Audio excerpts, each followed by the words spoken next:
اعوذ باللہ من الشیطان الرجیم، بسم اللہ الرحمن الرحیم۔ السلام علیکم ورحمۃ اللہ وبرکاتہ۔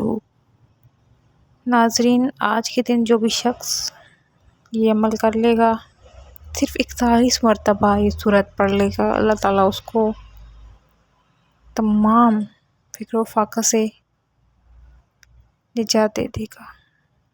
اگر وہ شخص غربت کا شکار ہے، مفلسی کا شکار ہے، بے روزگار ہے، اچھی جگہ روزگار چاہتا ہے، من پسند نوکری چاہتا ہے یا پھر من پسند شادی کرنا چاہتا ہے، کوئی سا بھی مقصد ہے آپ کا، چاہے آپ کسی پریشانی کے دو چار ہیں پریشانی سے، یا پھر آپ کسی مقدمہ چل رہا ہے آپ کا، اس میں آپ جیت جاتے ہیں۔ اس کے علاوہ آپ اگر قرض دار ہیں، قرضہ اتارنا چاہتے ہیں، آپ اس کے لیے بھی عمل کر سکتے ہیں۔ یہ عمل ہر مقصد کے لیے انتہائی یکسیر عمل ہے، اور اس عمل کو جو بھی شخص کرتا ہے، اللہ تعالیٰ اس کے لیے تمام رزق کے دروازے کھول دیتا ہے، تمام ساتوں آسمانوں اور ساتوں زمینوں کے رزق کے دروازے کھول دیتا ہے۔ اور جو شخص اس کو پڑھتا ہے، اس کا اگر وہ کسی بیماری کا بھی شکار ہے، اگر آپ بیماری کا شکار ہیں گھر میں، یا کوئی بھی بیماری کا شکار ہے، تو اس عمل کو آپ نے پانی پہ دم کر کے پینا ہے۔ ایک بار نہیں، آپ نے پانی پہ دم کر کے رکھ لینا ہے اور اس کو پیتے جانا ہے۔ جتنی بار آپ پیو گے، آپ کو اللہ تعالیٰ شفائے کاملہ عطا کرے گا۔ بے شک آپ نے نیت یہ کرنی ہے کہ آپ کس بیماری کا شکار ہو اور اس سے آپ نجات چاہتے ہو، شفا چاہتے ہو، تو انشاءاللہ تعالیٰ آپ کو شفائے کاملہ ملے گی۔ یقین کامل ہونا بہت ضروری ہے۔ بے شک رب تعالیٰ کے ذکر میں سکون ہے، شفا ہے، پورا قرآن شفا ہے۔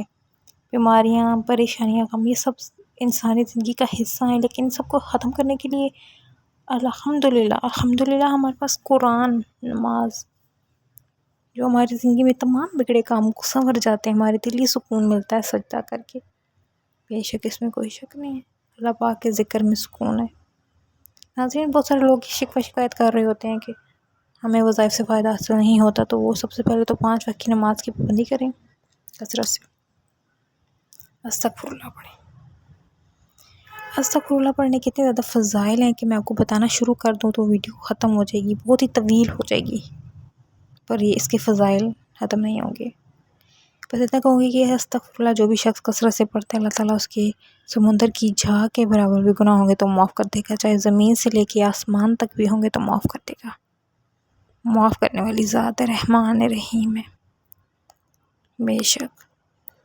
تو آپ نے اگر کثرت سے نہیں پڑھ سکتے تو 70 مرتبہ روزانہ ضرور پڑھ لیا کریں استغفر اللہ۔ تمام صغیرہ و کبیرہ گناہوں کی شرمندہ اور نادم ہو کے معافی مانگ لیا کریں، اللہ تعالیٰ ہم سب کے تمام صغیرہ و کبیرہ گناہوں کو معاف کر دے، آمین ثم آمین۔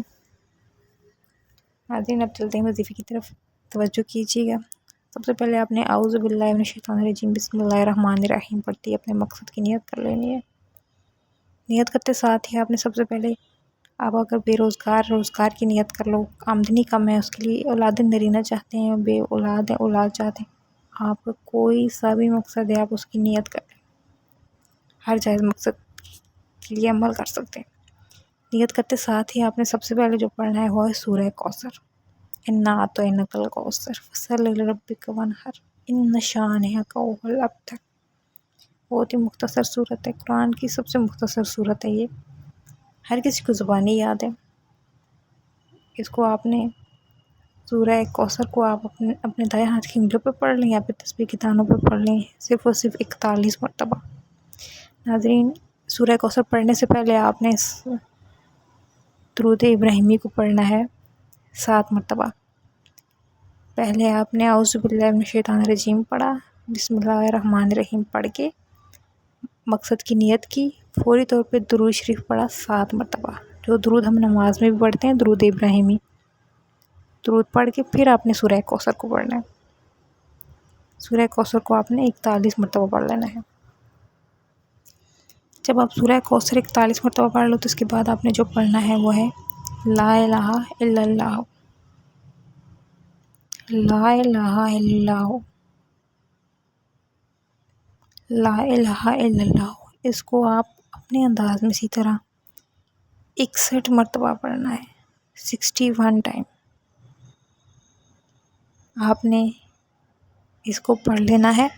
جب یہ آپ پڑھ لیں گے تو اس کے بعد جو آپ نے پڑھنا ہے، اللہ تعالیٰ کا یہ صفاتی نام جو بھی پڑھتا ہے اس کی تمام بندشیں، رکاوٹیں ٹوٹ جاتی ہیں، بے سکونی گھر سے ختم ہو جاتی ہے، سکون ہو جاتا ہے، اور گھر میں ایک اگر کسی کی رشتوں میں، کاروبار میں رکاوٹ ہے وہ بھی ختم ہو جاتی ہے۔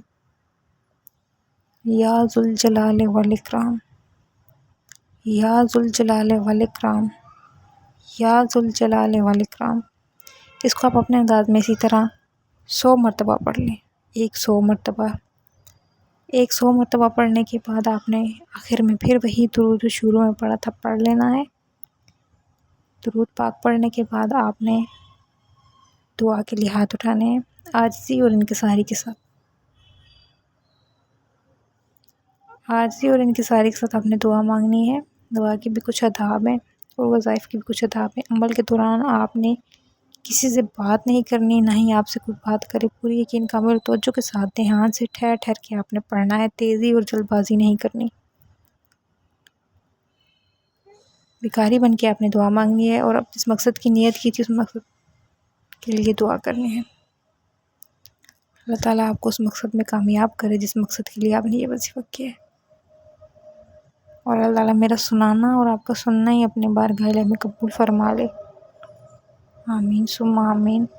آدمی کو بھی وظیفہ کرتے ہیں تو اس کے اپنی استطاعت کے مطابق صدقہ ضرور دے دیا کریں، چاہے آپ 10-20 دے سکتے ہیں یا جتنے بھی دے سکتے ہیں آپ دے دیا کریں۔